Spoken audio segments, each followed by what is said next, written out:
So, welcome to Greece. I am currently traveling through the Greek islands, and I've been here a week, and we're leaving tomorrow. And I've been photographing mostly the architecture here because it's absolutely stunning. But today I wanted to take a shot of the town, or one of the main streets in the town. You might be able to see it there, back over there. And I thought that it'd be really cool to actually try and get a long exposure, sorry about the noise, a long exposure shot of the main part of the town. And I thought I'd bring you along with me and to show you what the thought process is behind one of these shots. So what I want to do is I want to go down to the pier section, which is just over here, and I'll try and see if I can find a good spot, and then we'll see where we go from there.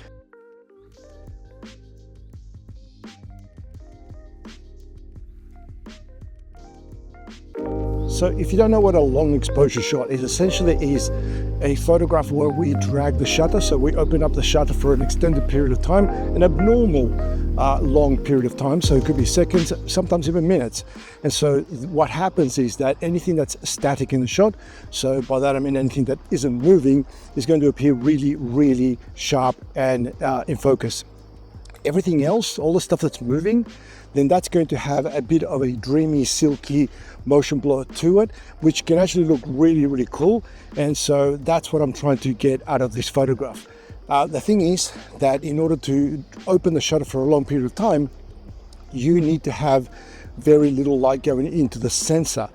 And so we are in the middle of the day, and we're going to have to use some extra tools to allow us to do that. But I'm going to show you two different ways to do this, the traditional way and then an alternate way that you can use Photoshop to pretty much achieve a similar type of effect. So let me find a shot that works, and then we'll have a look at all the settings in the camera and how we'll put all that together. Okay, so I think I found an angle that sort of works. It's probably the best that I'm going to get today. And ideally I would have done this yesterday when the water was a lot more choppy, because the more movement that you get in the water, then the better that the shot will look. However, we are getting a little bit of movement in the water over here, as you can see.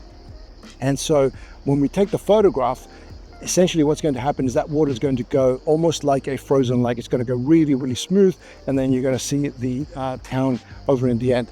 The shot is going to be from here, pointed to whereabouts, about there, I would say. And yeah, so let me set it up, and then I'll talk to you about the tools that I'm using and also the settings on the camera. Okay, let's talk about what I'm going to be using to get this shot. I've got the R5C here with the 24 to 105 lens. The reason I like this lens is because that 105 gives me a little bit more reach, which means that I don't have to carry the 70 to 200 with me everywhere I go, because it's heavy and big, and I'd rather not have to deal with that. So at the 105 length of this lens, I can reach perfectly the town over there. So we're good with that lens. Then we are going to need a tripod as well, because we need to make sure that our camera is completely still and there's no movement at all. This is the one that I like, the Ulanzi Zero. I think still the best travel tripod that you can get for the price. And then the last thing we're going to use is this, which is an ND filter. This is just a filter that cuts out light. I'll explain this in a second. It looks completely black, but it's not. You can actually see through it, okay? But it cuts down a great deal of light. This is a 10-stop filter. And you can get these in various different stops. By stops, it means how much light it cuts out. And this is one of the more extreme ones. This is a 10 stop. Sometimes it's referred to as a big stopper. So we're going to use this to reduce the amount of light that's coming into the camera. The reason it's called a neutral density filter is because the density is how much light, the denseness of the filter, so how much light it's blocking, but also neutral refers to that it's not going to introduce any funny tinting or any funny colors to the image itself. Now, you sort of get what you pay for when it comes to ND filters.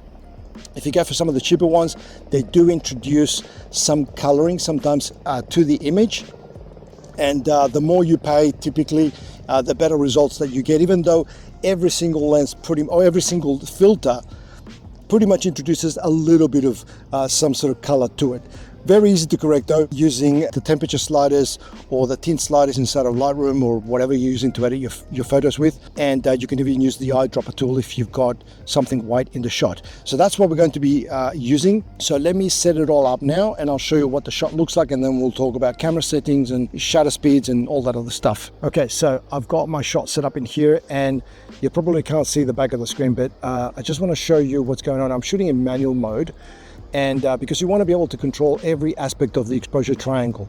And the one that we want to leverage the most is the shutter speed, because we want to extend that as much as possible, and then we're going to reduce the ISO, and then we're going to close the lens down as much as possible so that we can get the longest shutter speed possible. At the moment, it's saying to me that it is, let me have a look, it's saying that at f18 at ISO 100 I can get a 5-second exposure, and that might be enough, but I think I want to push that a little bit further than that.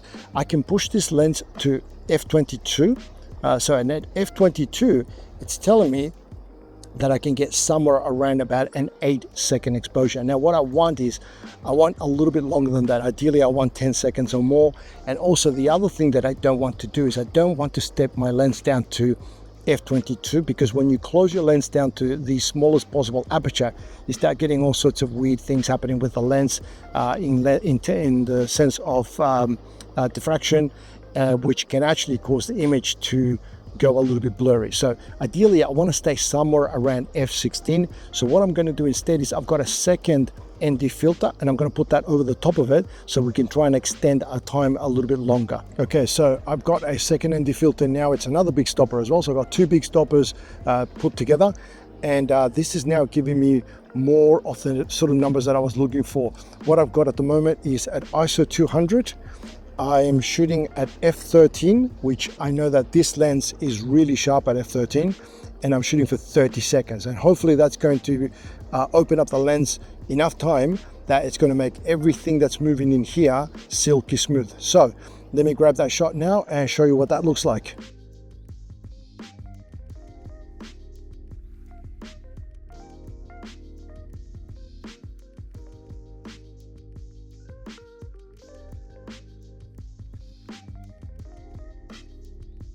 Okay, something to point out is that if you're using a DSLR camera, then you need to compose your shot before you put your filter on it, because in a DSLR camera, you're looking through the lens. So when you put a filter like these ones here, which cut down the amount of light, then essentially you're going to see black through the lens, and you're not going to be able to compose your shot. So compose your shot first and then put your filter on it, and that's going to make it much easier. Obviously with the mirrorless camera systems, you don't need to worry about that, because it's an electronic viewfinder, and so it amplifies the signal, so you'll be able to see what you're doing even when you've got the filter on. Now I did say that I was going to show you a different way to do this.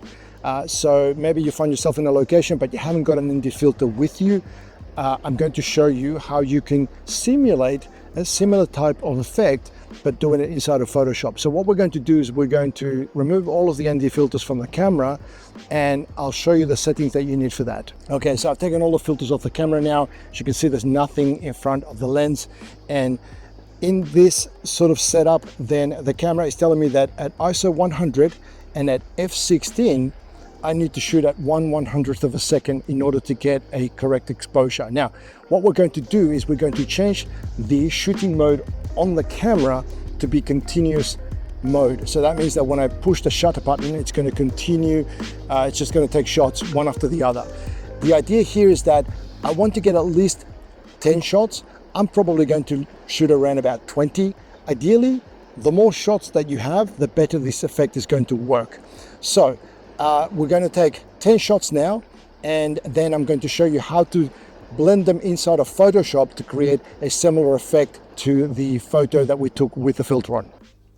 Okay, so here we are inside of Lightroom, and these are the images that we captured on the day. They're all exactly the same, except for this first one here. This is the one that we captured using the ND filter. You can tell that it's that photo because if you look at the water, we get this really nice silky motion blur to it, okay? And that's what we're going to try to reproduce using the other method that I'm about to show you. So you'll have to excuse this photograph. This image is rubbish.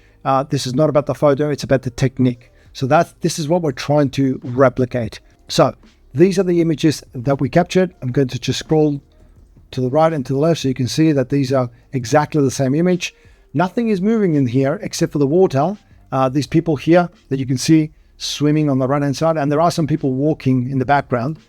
So when I scroll left and right, you might be able to see them there. So that's where we're going to get the motion blur. Now, the more images that you use for this technique, the better the result is going to be. I'm going to select just a few images just to make my computer go a little bit quicker for the sake of this video. But again, the more images that you can use, the better the result. I'm going to select from image 2, let's go to 13. So that makes a total of 12 images. I'm going to select them. I'm going to right mouse click. I'm going to select edit in. I'm going to go all the way to the bottom on my menu, which is open as layers in Photoshop. This is very important. You do not want to open them as smart objects. You want to open them as layers in Photoshop. So I'm going to click that and load them into Photoshop.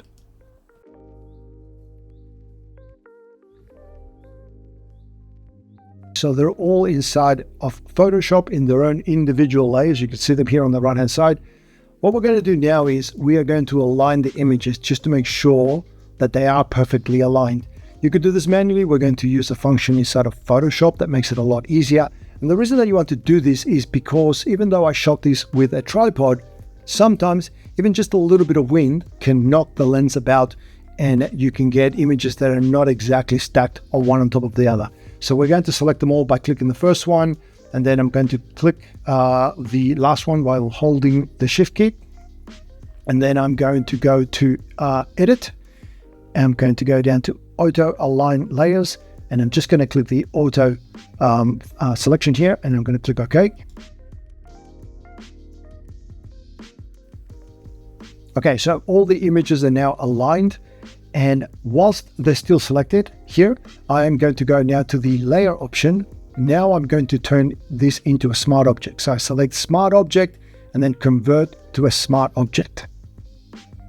That is going to consolidate all of the layers into one layer. So it'll look like it's one layer, but all of the images will be contained within that smart object. So that's completed now. You can see that it looks like I've only got the one layer, but all of the other layers are actually within that object. Whilst that is still selected, I'm going to go back to layer, and I'm going to go back to smart object. I'm going to go all the way down to where it says stack mode, and I'm going to select mean. Okay, so Photoshop is now finished doing its thing. As you can see, it's put this really nice motion blur over the water and all of the elements that were moving, like the swimmers and the people that were walking. I'm going to bring up both images in a second side by side, and we're going to zoom in and have a look at them. Before we do that, I wanted to point out that depending on how many layers you use this technique with, when you try to save the image from inside of Photoshop back into Lightroom, sometimes it will fail because the resulting image, again, depending on how many layers you have, could be larger than what is allowed to go back into Lightroom. I believe that there's a limit of around about 4 gigabytes per image inside of Lightroom.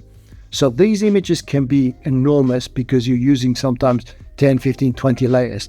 So once you have done the blending like what we have here, at this point, in order to get around that problem, what you can do is you can right mouse click on the image itself, on the layer. Okay, make sure that you on the right hand side, not on the actual image on the layer here, but on the right hand side on the name. If you right mouse click on that and then you go to flatten image, what that does is it gets rid of all of the layers. So you do lose the layers. Be aware that those layers are gone once you do that. But when you save the image, it will then allow you to put it back into Lightroom. So let's do that now, and so that we can bring up both images side by side. Okay, so here we have both images side by side. I tried to give it a little bit of a color treatment and also try to match the exposures. Now, are they the same shot? No, they're not. You can tell the one on the left-hand side, the motion blur on the water is a lot nicer. It's a lot smoother. Let's zoom into both of them so we can compare them. You can see that the effect on the right-hand side is nowhere near as smooth. Funny enough, you can tell that there's a lot more detail on the right-hand side, and that's probably an effect of having over sampled by having multiple images on top of each other, which actually end up cleaning up an exposure. That's one of the effects that it has. So it's a lot sharper.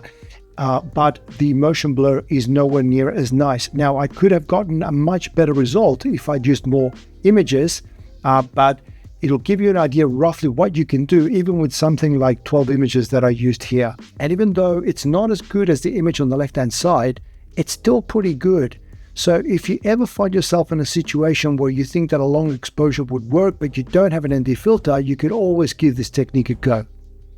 Okay, so that's it for this video. I hope you enjoyed it. If you did, please don't forget to give the video a like. And if you want to see more of my stuff, subscribe to the channel. If you've got any questions about anything that I talked about here, just leave them in the comment section and I'll be happy to answer any questions where I can. But that's it for this video. I'm off to Athens now. If I find anything interesting there worth sharing with you, then I will make another video. But otherwise, I will see you next time. Thanks for watching.